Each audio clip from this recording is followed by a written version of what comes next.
If you go by times in finals, this would be number 4. It would tie T1's record and making it an LCK autumn like so many years ago. Yeah, big surprise at this one. I mean, pretty much everything left open. Wanting to go towards Life's Rakan, which has been a standout. He's been excellent on this champion, but my eyes just drift to who's gonna pick Zoe Kobe, because I feel like that could be the key difference in this game 5. Certainly was in the last one, but the early priority here on Jin going to be invested from EDG, as well as this Jarvan that has just remained true. Talking about comfort champions, and individual plays has been the theme. It has been the most rewarded tactic between these two teams. And it also comes out when, I know the analyst desk, especially VODs, was hitting on like mid-jungle aggression coming out from Gen.G. Think it's something that is good in the early game. This time around, they are going to get their hands on the Xin Zhao, so we'll have some of that early 2v2 dueling power. Yeah, it's incredibly important to get pick potential, and you be the ones with crowd control in your hands. Both of these teams have had moments where they struggle to find those picks and push the game forward, but Jin provides so much from the bottom side. You get a lot more utility out of it than the Lucian that was banned away. So there are opportunities here for long-range follow-ups. Meanwhile, like you said, that Xin coming in, looking for some early ganks. You've got a Rakan. What a strong jungle support duo when looking for picks. If your Rakan joins up with the Xin, you can find those engagements for him and win those skirmishes. And now we've got Mako, I think for the first time this series, back on an engaged champion. Leona does tend to look pretty good into Rakan. She tends to be pretty good into other tank supports. So Mako, it's on his roams. I love it. When it all comes down to it, they're throwing the enchanters aside, Lyric. Go back to what worked in the LPL. This was his most played champion in summer, and we're going to see some impactful team fights happening in the mid game. I want to see, it's Mako with the Rock Lee gif. He's taking off the enchanter chains on him, fully unleashed now. The Leona roams are picked up to try and match the Rakan roams here. Very excited. There's your BDD picks. It's a grab bag, fellas. All the BDD bands falling through here. Gen.G taking that one away themselves, knowing that EDG can go towards that 4th pick mid. Something like the Rise is still open, which has been Scout's standout, so I wouldn't be surprised if Gen.G themselves take that one away. But here I wonder if EDG themselves maybe ban away the Azir? Yeah, Scout just has a bigger pool, so there are more things that you have to worry about. And Azir does, it completes the triumvirate for BDD. That being said, he still has been able to have big influence. The surprise Aatrox pick into the Yasuo that was Seraphine earlier today. Orianna, no. Okay, Orianna left up. Scout looked good on it last time. Kennen is off the table as an answer to, something like a Graves still left up, a Jace still left up. I wouldn't be surprised to see them go towards that top lane. If they realized from last game that mid lane was the most impactful lane to look towards, I love this. Just go towards the Graves now, save that counter pick for Scout, and look to shut down BDD once again. You ready for Renekton? You ready for Rascal to solo kill Flandre playing weak side? Okay, Flandre is not going to be walking towards any brush here. He's going to have a large perimeter around every single one. I feel like he loves this Graves. I've loved this champion. By far most picks, up to like 9 now, I believe, on it. It is going to be no surprise that, Rascal's like, okay, let me take this again. Remember, though, the early setup. Graves with the early wave control. Last time around, there was such a big early lead because Flandre got the ward into blue buff and Gromp to give himself that vision to push him off the first wave. That is going to be something that Gen.G looked to correct to give a little bit more threat to the Renekton and try and keep him from sustaining such early damage, because if you can get him through there, he's come up with so many clutch plays for the team on his comfort pick. Yeah, and now with the Orianna and Rise rounded out, definitely feels like Gen.G more indexed into that solid 5v5 team fighting. They have the ball delivery set up on numerous targets. They have the front line there. They have engage. And on the opposite side, I would say much more indexed into pick for EDG with the fact that they do have that semi-global in mid lane. They do have things like the curtain call to set up. And I'm really curious because this series has been completely defined by team fights so far. Let's see who wins them. Xin Zhao can get on the way in. The Lee Sin, of course, taken off the table twice now and forcing Clid down just a little bit. The Viego was not as impactful as he wanted it to be. And we're just going to wait for this climactic Game 5 to start. Will it be Ruler's 3rd World Final? Gen.G's 4th? Or does EDG keep the road going? LPL? Hey, they won MSI. EDG? The hopes are on them to make it a run for Worlds, looking for their first World Final. And is it going to happen is the question. Yeah, RNG died for this freak. EDG carrying the whole region's hopes on their shoulders. If the pivotal members can pop off, I feel like Viper's had a good series all series long, but if Scout especially can put up the same level of performance he did last game, EDG should be feeling good. Yeah, individual stars have really answered the call throughout different moments here. Scout did it in the LPL finals. See if he can do it here again. The Rise pick for him. Some options to play side lanes as well later, but we know it comes down to so much on these picks. It's this game that decides who battles Damwon Kia on the 6th for a chance at the Summoners Cup. Gen.G, who so rarely were able to punch above their weight in playoffs. They had won regular seasons in the LCK, but they could not finish higher than they were seeded. They go internationally, and it was a quick exit to G2 at Worlds. It was a quick exit in the mid-season cup to top Esports. And now, oh, it's EDG looking for a bit more here. Not gonna find the route. Viper didn't want to start with W to set it up, and so just a bit of damage. Yeah, so now EDG gonna back off. And when I look at these drafts, the really big thing that jumps out to me is I feel like this game will be much more decided by mid-jungle support, right? When you have these engaged, roam-heavy champions, when both teams have set up in their mid-jungle 2v2, I think it's gonna be a lot of 3v3 skirmishes around the mid lane. And can EDG take advantage of pushing BDD all the way down to the Orianna? The Rise here feels like it has a lot of agency early on into it. Try and create some plays. BDD has been quite good though, holding his own even in some less than opportune matchups.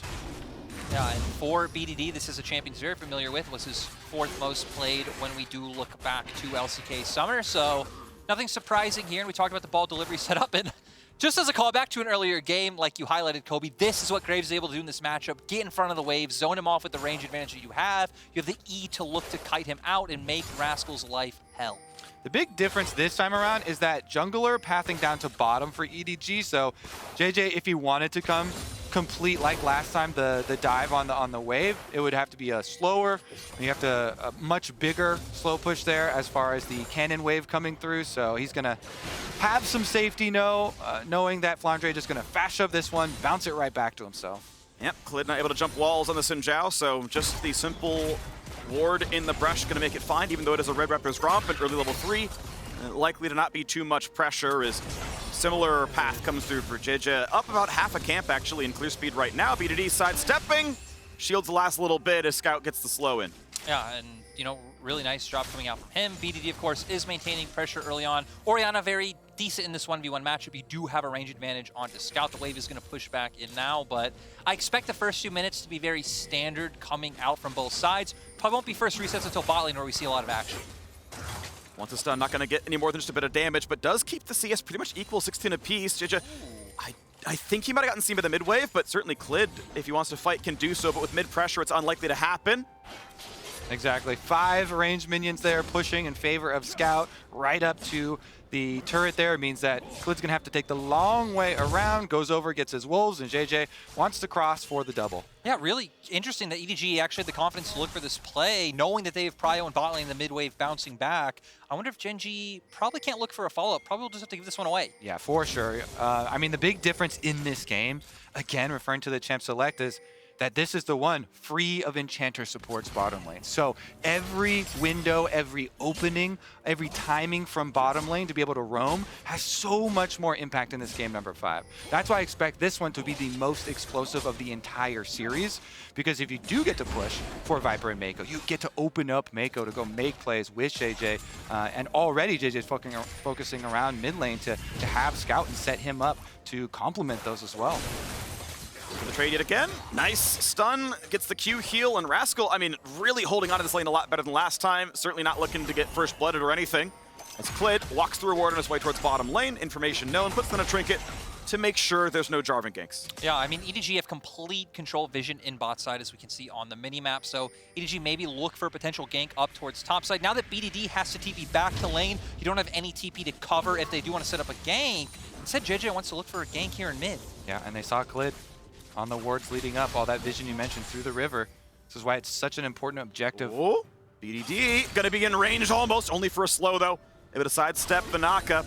Walks away, but that doesn't mean he's going to drop a couple of CS here. And can they train for a bit more? I mean, Scout could theoretically go for the big route. Yes, he does. EQ's going to be back up. The flash follow! That was beautiful. The youngest player left the world sets up first blood for Scout. Gen.G doing such a good job. Again, his performance at Worlds so much better than what we've seen in the LPL. Scout as well. The mid-jungle 2v2 being what's going to define this series. Immediately rewarded for pushing BDD down to that Orianna. The focus, JJ on top side, on bottom side of mid lane. So many wards invested, and it pays off. Scout doesn't give up on the play either. He chases him through the river with the phase rush, and they get first blood in the elimination game. Last time Scout had a 1-kill lead over BDD, he ended with a 25-stack Magi's. That was a 2-1 start. This one's 1-0. It may just be the same amount of pressure. Cooldown boots and a tier. That is infinite lane control for Arise. When the team needed him most in LPL finals, Scout stepped up. When the team needs him most now too, he's got the first blood money. He's set up to do it. Again, we're going to see so many repeat visits of support and jungle around this mid lane. Keeping this clear allows you so much pressure, because if you have this vision coverage, then you threaten the picks in all of your rotations, and you keep getting more opportunities for that money. Exactly, and even just being able to control river vision with the fact you have mid-jungle support prio means you're just going to be able to hover into Fog of War. It's going to put a lot of pressure on both Rascal and Ruler to have to play more cautiously. Gen.G taking their turn to play a bit more aggressively. No wards to put down in the right side jungle, so even though they own the river, they don't really get to control it for any longer. Mako and Viper going to spot them, level 5 and 4 on the bottom lanes. Able to knock down a control ward. Yeah, they wait for the reload, money given over. EDG actually very good at making sure Viper always gets the ward gold. It's a nice thing. Also want to shout out Rascal, because this time around, without the jungle attention, because they were able to track so much better this time, and they knew it was a red quadrant clear down to bottom side, he did recover pretty quickly from the level 1 trying to zone off wave, and on his Renekton, again, trying to keep the way clear here of all these wards so you get that extra threat of the brush. And that's the thing, right? No matter what you think of Renekton as a champion, I think it's been very clear this series, and probably throughout the whole year, that Rascal is very comfortable on it, can go into any matchup and be able to at least make his way out even. Gen.G, they have really embraced staying true to yourself and your most comfortable champions. Let's see about this red counter invade though. Yeah. Top side was given up, so they're answering with the bottom one. Scout helping out, clearing out those chickens as well. And it's all afforded because bottom lane has been pushing over and over again. Again, Viper and Mako, it's not CS lead, but it is constant moves from bottom lane. It's those timings. Whenever you shove your wave in, guess what? That's 30 seconds. Every 30 seconds supported by one wave of pressure lets you make those trade-ups. And when we're talking about Prio coming out from bot side, we hit on it last game, how impactful that is for when Herald does spawn. Herald coming up in 10 seconds, so if Viper and Mako can get this wave in, start making their way up towards that top side, you'd assume EDG want to posture for that objective, because right now, Rascal's the one who will be able to get that push in top. Yeah, it's kind of interesting because Misfortune has the extra move speed with the strut, but Jin only has to get like halfway there to open up with the ultimate with the extra range too. So definitely looking at the supports too. One of the biggest deciders in a lot of these fights, if you both fully commit to it, both feel like you have a good chance of winning the fight, is which support got actually more experience and didn't roam as much early, because the level 6 timing matches up for supports right around the 8.5 minute mark. So being able to get that level 6 critically before swapping can actually make the difference. Let's see if you see the experience bar right now on Mako. Already life left on the last minion wave, so you get the first move up there, but not necessarily access to your ult, and now he has it, so that is a huge support advantage. I really like what EDG did here, right? They kind of begged that they were making their way up, which gives Gen.G the security to go for the recall and follow it themselves. Immediately return to the wave once Gen.G's bot lane does recall and get that experience advantage that you just hit on. Yeah, so now the correct response for Gen.G, as soon as you see that Leona pass through mid and already being level 6, Life is actually trying to leech experience on mid lane. You just commit to keeping your Misfortune bottom. Don't let anybody sneak around and get picked off. Just commit to your Misfortune, getting your minion wave. Good job there. They play it calmly. Gen.G just push on the bottom side. They get their extra minion wave. Won't be a lot of damage on the tower, because you see Jin, Viper, they made the call early on, recognizing it was going to be that call because they were showing on the minion wave. So correct responses from both sides this time around. The gold, it is more than just the first blood though. Overall, a bit more farm on the EDG side, so passively just a little bit stronger in the lanes, as they sit on about a 1,000 gold lead, 600 of that being the assisted kill. And honestly, Viper back in lane in time. has not even lost the turret plate down there, so able to help secure his team's pressure in the top side of the map. They grab the Herald, and he's already back to collect the wave. They're even up a plate down there, even with Ruler sitting there and, you know, playing 1v0 for a short time. So far, so good on the EDG camp.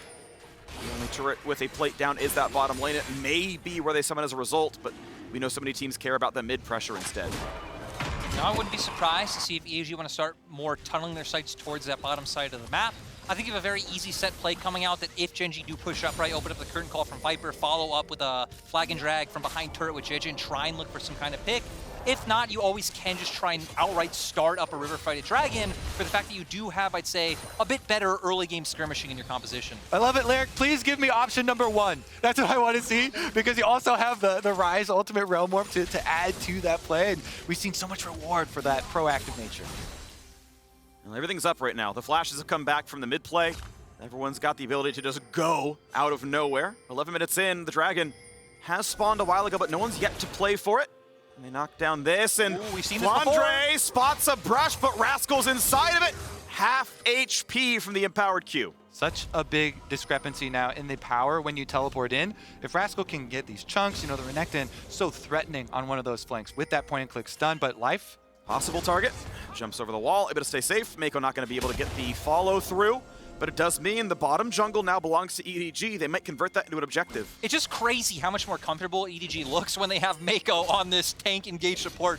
How well they've done at controlling vision on the bottom side of the map. You can see Scout numerous times just hovering down as well to make sure they can go for these plays. On our mini-map right now, it does look like JJ hovering towards mid. They are going to set up that bot lane play that we were hitting on. And it's a power spike difference. Flandre kept his TP to stay around the top lane, to teleport down, to make the play. Rascal going to try to go for his own completion. As he's gotten a turret plate down there, may have Mythic waiting in base. Bot lane turret, you take the first 2 by hand, you summon, and if you can stay around, that can be the entire turret. Do they have the damage they need as Viper shoots in yet again? It won't kill with just the charge. Renekton finally now going to take the recall. Turret down pretty low. Play on the top side. They've got the root, they've got the knockup, and they're going to find the second kill. Scouts 2-0. Last time that happened, they won the game. Life wants in, but do you really want a 5v4? Jin opens up, looks for the shots. So far, so good on the Life, removing some from the Gen.G health bars. And it all comes from the vision that EDG got to find this pick right. That ward right there behind Dragon is what allowed them to spot out Clid to make the turn, to continue this play, and to take this Dragon. They get the teleport out early as well. Answer, Dragon picked up by EDG. Successful use of their advantage here. That rise from mid lane, getting the early push and roaming down, setting up the play onto bottom side, and being able to convert here is such a big sign for the LPL, Lyric. It really feels like, off of the last game as well, they are now thriving. Yeah, really nice to see EDG, you know, stepping up for the region that I do cast, because LPL not at the best tournament here so far. Though this game definitely far from over. EDG's gold lead still very slim in my opinion. So Gen.G, you have beat it easier win condition. You have this big team fight wombo combo with Orianna ultimate, bullet time coming out from Ruler. If Life, Clid, Rascal can find the setup. Scout throwing his Q off to the side too, just holding the cannon minion here. He's threatening. You better be worried about your other side as Mako slips in with a control ward. Flash going for the root. Does he get in range? No, not all the way. It's going to be a trade of summoners. The Life blocks the deadly flourish, and not going to be much more. BDD still chunked down to half HP. Nice sidestepping coming out from BDD to make sure none of that did happen. Did have to burn his flash, but still feels like EDG had the tools to follow up on that had he just mispositioned incorrectly, and any of the CC did follow up. Now both teams gonna back off, and for EDG, it looks like they're just continuously pivoting into bot side. With only 1 plate up left on that turret, feels like that's the obvious play to make for EDG. Yeah, and they traded up so heavily in the last play with the extra teleport now on Rise. There it is! Here comes the play, looking for the 3v2 down there. Jarvan gonna be here well before Xin Zhao as well. Mako's gonna walk up, good sidestep as Life dodges away, but they may still go for this dive. The turret's not gonna live very long. And Scout's here to find the root, to find some damage, follow up by the Jin as well, still just throwing in damage. A dunk onto Misfortune, sidestepping most of it, and it's gonna be flashes to get away from the solar flare. But that's still Viper finding the first kill. Realm Warp shows up for a bit more, a dodge away from the shockwave. 1 for 1 so far. Clid would love to find the next bit of the kill. Gets a knockup. Viper though kiting back pretty well. and gets the next one, and now opening up for a little bit more. He's assassinating with these shots. The fourth one puts him at 1 HP, and Gen.G now wants it on a BDD. Flashless on the Orianna, a bit more at the Gorge Ring, and the auto attacks come across, and EDG are 5-1. The proactivity coming out from EDG to set up these plays is so nice to see in this game 5. Gen.G think they can turn it around, but Mako shows up, stuns Clint, EDG finish off the play. They call for it. Scout with the teleport advantage behind the bottom lane.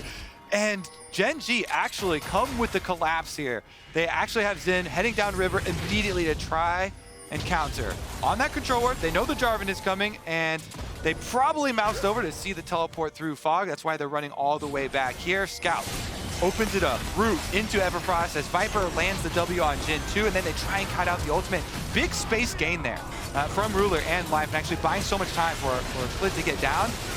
Big play from Viper, does get the kill and execute on the burst damage, but look at the live picture-in-picture as well. They're right back out to a Rift Herald reward on top of it.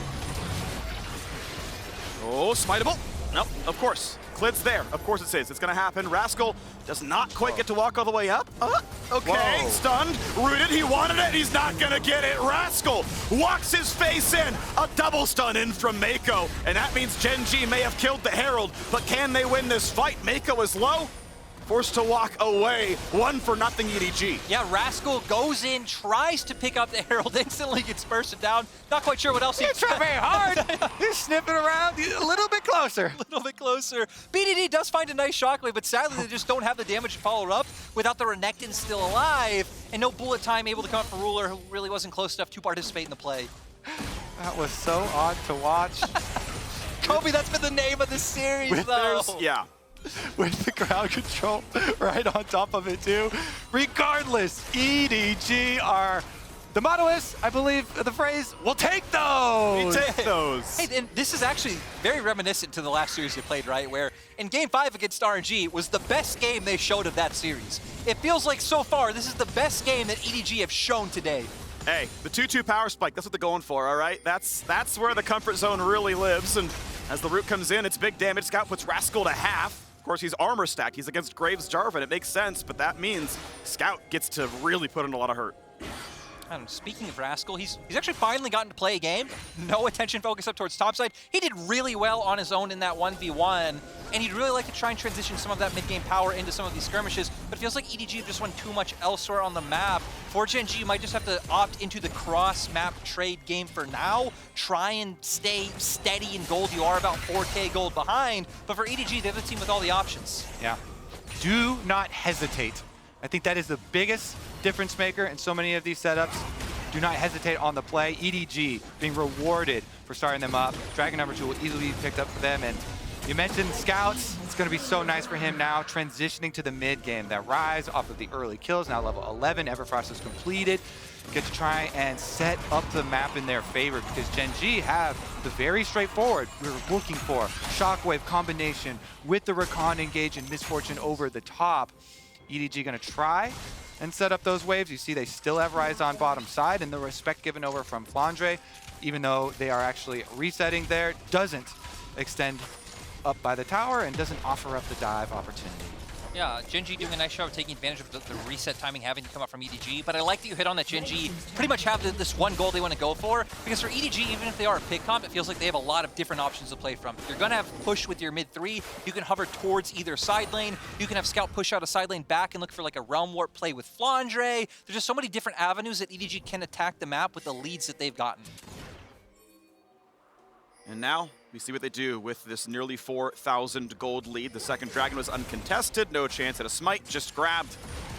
As they are just 9 minutes away from a very early Cloud Soul if they can keep that bottom river every time it comes up.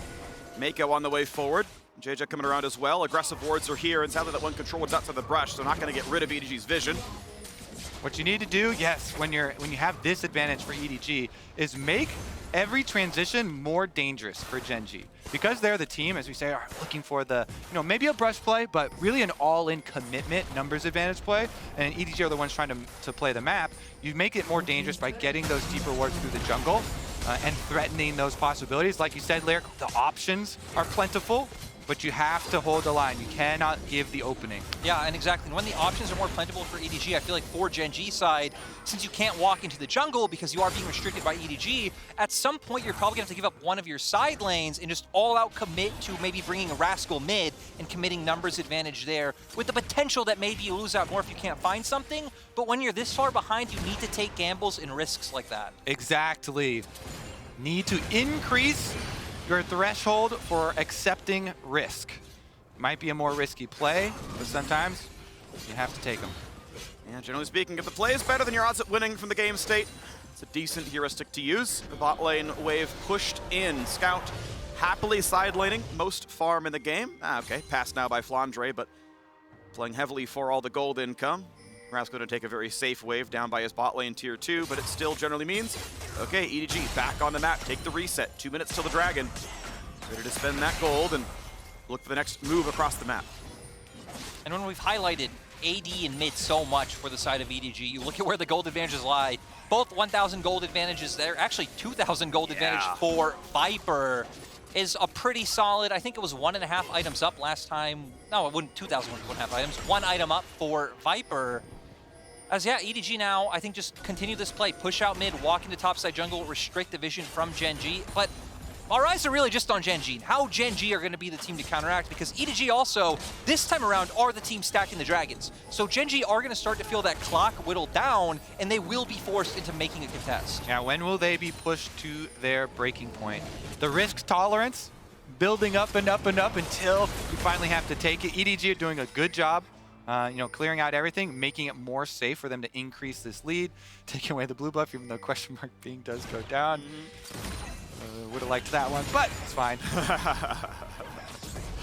Oh, well, fighting over buffs, fighting over last hits, it's fine. You know, EDG still in a very good spot so far in this game. Cannot quite push in for mid lane tier 2. Obviously, no second Herald. That one was slain by Gen.G, so mid lane gonna be tough to crack. Ruler always able to save the ulti in case he needs to wave clear it.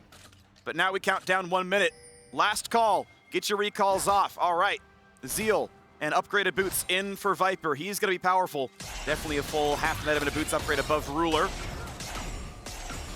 Take the top lane as well. Take a moment, Gen.G. Take your time. This is a big one. 40 seconds left. They push out mid lane to get mid priority, moving into the river to take down that vision coverage.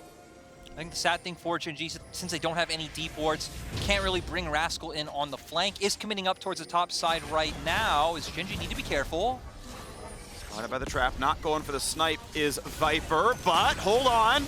Decent damage, half HP Guardian popped. All right, gonna be okay. This leaves the Keystone down for a short time, and it's time to go for the bottom river. 2-item spike is in for Scout. That's 2 legendaries up for EDG, top lane and mid lane. Better on completions. And now EDG, do they get their 3rd dragon? Clid still wants to frontline. Make it rain, a decent slow out from Ruler, but when's the next actual fight? BDD sidestepping the deadly flourish. W comes in, Clid finds a slow. Does he want the fight? Not just yet. He's got a control ward. River going to be pushed toward now as the dragon has spawned and has been attacked, but EDG are giving away the control as Ryze is clearing mid, and Life is in for the flank. Gen.G go in, they find the knockup. They look for the kill, but Viper stays alive. Will they kill Mako? Yes, a 1-for-0. The shots come across. Ruler a bit isolated, but will not be hit by the skill shots. Rascal a bit low, and Life has been traded back. The dunk comes in. It's 3 unanswered. A stopwatch for Scout, and he stays alive. It's the ace. It's Gen.G falling. It's the last hope of the LPL, crushing the second to last team of the LCK. We saw Scout, we saw JJ playing that so well, taking down numerous members, and now they're going to be able to turn this into a Baron. The Baron, huge rewards here for EDG. What a series they have worked through here. It is Soul Point, it is Baron on the map, full control, being able to push in. It was an arduous journey for them to get to this point, but the LPL prevails. Yeah, EDG, such a long journey, so many years, again, starting out in the LPL in 2014, never able to make it to a World Final, never able to make it to a semi before this year's Worlds, finally on the way to doing it with the lead that they've been able to accrue. And they came out with such a bang, right? It was 3 back-to-back LPL titles when they came in. They then won the inaugural MSI, and it's like, wow, back in 2015, like, are we in the LPL era? But that wasn't the case. But now this fight, the climactic one, this is what set them ahead. Exactly. Then you see Viper, he was able to survive the initial engage. He flashed out, bought his space to be able to open up the re-engage. Everybody turning it back. Scout with the Zhonyas as well. Barely there on the outside, not dying. He is also able to rail morph them over to Baron. So critically close. Yeah, Viper especially being able to dodge out all that damage in return, so much burst. EDG not wanting to get too far ahead of themselves with this. I thought it was a really good look from Gen.G because they found the flank around the back onto Viper, the super fed Jin. Ooh! Yeah. Andre damage. I saw people talking smack about LPL top laners this one around. Flandre, a difference maker in that team fight for sure. Well, everyone on Gen.G diving towards Viper. There's another AD carry on the team. I mean, Flandre does, again, hold 30% of EDG's damage share so far at Worlds. He has been the guy putting up those numbers. And with that, EDG is just going to be able to keep funneling forward. They have mid-wave. They have Flandre up in top side, so they can start pivoting towards that lane once the wave does crash. And just really nice rotations playing out 2 lanes from Edward Gaming. How much more can they get? Still 1 minute 15 left on the Baron buff so far. The Rebel Baron power play is 2,000. That's 1 turret looking for a second, but not quite going to happen. Clid spotted on the flank, and that means a bit of safety for now. Scout has Roam Orb, but not TP, making it a little bit difficult to get to his team. That's okay, though. The split pushing. Middle lane tier 2 under fire, slowed by MF. Clid maybe could have gone for that play, but it would have been a risk and doesn't go for it. Oh man, that risk tolerance has got to be through the roof right now for Gen.G. After the last fight that they lost, they are so far in the hole, they've got to make it. Roam up just in case. Rascal's on the TP. No, it's going to be Jarvan going in. Puts the dunk in, flashes the way. Bullet time going to force the disengage. Ultimately, everyone lives. Rascal tried for the play, and it's a disengage. I'm a little bit surprised that Gen.G did commit so hard there to try and get everyone away. I feel like you could have played that a bit slower, but still, they are able to get away. So for EDG, they're totally fine. Yep, because they get him out, they can just run right over back to top lane with the Baron that will get inside the base. That will be Inhibitor. And with the Baron buff on, you know defending a fight is always going to be hard. So it's going to be 1 turret traded for 2. Top lane tier 2 is going to be a formality. Inhibitor turret goes down. Mid-outer at least cracked. It's 2 to 5 in turrets. It's 0 to 3 in Drakes. Edward Gaming and the Baron buff with a 3,000 gold lead with a dead Inhibitor and the ability to fight for Dragon's Soul in 1 minute and 20 seconds. And the pivotal thing is which Inhibitor that is. Top lane Inhibitor when you are going to be playing for Dragon's Soul on the opposite side of the map. Rascal doesn't have TP anytime soon. BDD might have his up in time to try and answer some of those waves, but either way, EDG will be able to continue to secure vision, be on objective first, and just make Gen.G's life so hard. Exactly, Gen.G have run out of time because the super minions will be putting all that pressure directly on the top Nexus turret, and EDG are rolling in it. And again, I don't know why EDG need their backs against the wall to perform so well. Every time Game 5s, EDG just step up and show their best. It has to feel so good for Mako, for Viper, so many years on this team. Mako, since 2015, a franchise player. Now with his eyes set on the finals appearance, and all that's left is finishing up this map, a 10,000 gold lead, a soul point coming up, vision coverage through the jungle leading up to it, and the potential for the pick. 15 seconds, the final TP comes in. 6 times they have won the LPL, 6 times they have traveled to Worlds, and the first time they made MSI, they won it. The first time they've headed to the World semifinal, it appears they will win it, and in so doing, be the first time they head to a World final. Would love to keep that streak going of winning when you make it happen. Clid goes in for the play. Ulti still available on the back line. We have Gen.G going in. Stun's gonna hit onto life. They still find the back line. Ruler trying to stay alive, kiting away, and Clid is down. 1-0 in a gold lead. A 5v4 looks good. Scout would love to push down Rascal. It was his flank that killed them in game 3, and it's Scout that gets his revenge. It's Flandre knocking him down as well. Dragon's Soul unneeded. And maybe they go for it anyway. No wave in the mid lane. Talking about comfort picks, Flandre has stayed true to Graves more than any other player at this tournament, and he's rewarded. Yeah, now EDG, 20, 30-second death timers at least can get themselves another Inhibitor. Flandre gonna pick themselves up the soul, and now it just feels like a matter of time for EDG to be able to take this game. No, Ruler, he's won a Worlds, he's lost in the finals. He's won a quarters, he's lost to quarters. He's won a groups, he's lost to groups. He's won a semifinal, he has not yet lost a semifinal. EDG about to add that to his list of accomplishments. The top 4 at Worlds is still an incredible performance and a great road for Gen.G, but it feels like it's nearing its end. And we see here EDG looking for this pick. It's actually Gen.G the ones that started off. They're feeling the pressure that they're so far behind. Clid goes in, Scout on the opposite side, zoning off Rascal. Really nice ultimate by JJ and Mako Foggle with the flash to get BDD low. And Flandre just there outputting so much damage. Scout gonna walk forward, knowing he can close the distance to land the rope. Flandre flashes forward, and EDG pick up their second kill of that fight, and smiles all around. Edward Gaming, this was a tough battle as Clid is knocked up. They walk into the circle. Gordrick are not going to change the results here. And 11,000 gold. This battle was back and forth. At times it was ugly. Clid had outsmited Gen.G the entire time in this series. But when the ganks came through, when the early game was better, Gen.G got his team so many first bloods and snowballed those lanes into victories. In game 1, it was bot lane. In game 4 and 5, it was mid lane, and his teammates did the work when he helped in. And now, going for what could be the last push. Still 2 minutes 45 on the Baron buff. And we're going to be keeping our eyes on Gen.G. No Cataclysm. Mako, though, does have his ultimate, and they do want to look to start and engage. They have 2 waves of minions, one with super minions. They can look to keep sieging this down with things like the Jhin and try and find an opportunity to go for the engage.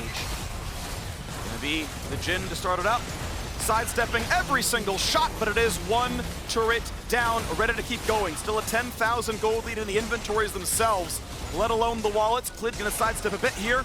Turret still under fire. Can't go for bot lane just yet, still waiting for the wave, but the Baron buffed cannons are going to keep flooding in. The supers come in now as well to knock down even more. This turret's going to fall. Gen.G, when will you fight for your life? An open Nexus is the time, as Clid is in the back line, taking the shockwave to help him to try to knock down Gen.G, but it's not going to happen just yet. Stopwatch burned. 1 for nothing so far. Take the second. Here comes the Realm Warp. Clid left alone. He will fall, and Ruler sees his kingdom fall to ashes. He's got no turrets left. He's got no life left, and he's got no road left to the World Championship. Viper puts in a couple of shots. BDD is going to die, and the Nexus falls, and EDG, the last of the LPL, are headed to their first World Final. Welcome to Finals, EDG. What a performance here. 5 games for both of these semi-finals. And Dom won the final